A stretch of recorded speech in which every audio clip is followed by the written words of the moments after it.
Salom hammaga. Bugun OMP iStudy saytida sertifikat videolarini 16x da ko'rishni o'rganamiz.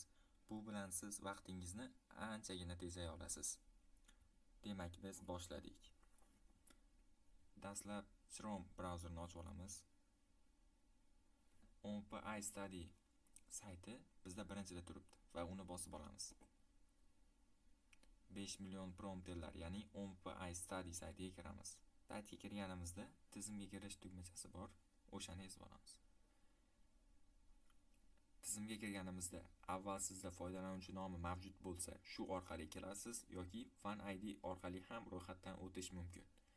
Bizda foydalanuvchi nomi mavjudligi uchun shu orqali kiramiz. Foydalanuvchi nomi hamda parolni kiritganimizdan so'ng captcha bo'limidan o'tib olamiz.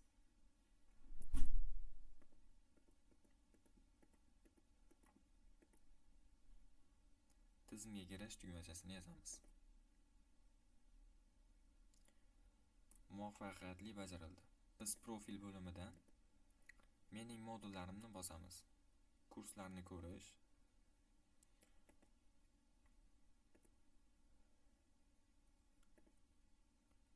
foydalanuvchimiz avval videolarni ko'rgan ekan. Va'da qilganimdek sizlarga ushbu videolarni 16x da ko'rishni o'rgataman. Hattoki ushbu sayt nastroykasidan 2x ni ham olib tashlagan.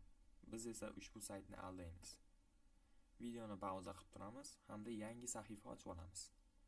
Ushbu sahifaga qidiruvga yozamiz Super Speed Video Controller deb.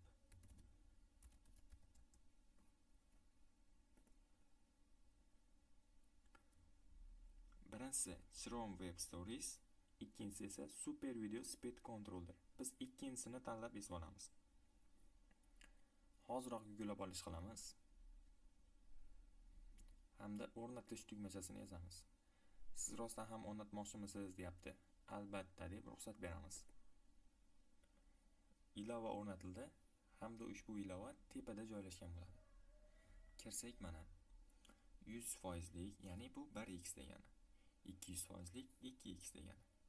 Va bizda eng oxirgisi 1600%, ya'ni 16x da ham ko'ra olamiz. Biz buni ezib olamiz bitta hamda 5 million prompterlar oynasiga o'tib olamiz. Tepada ushbu расширение bo'limida turgan bo'ladi. Ezamiz hamda qadab olamiz. Mana 1x da turibdi. Ustiga ezsak 1600x hamda for all tabs, ya'ni barcha tabslar uchun, ya'ni barcha oyna uchun deb ezib olamiz.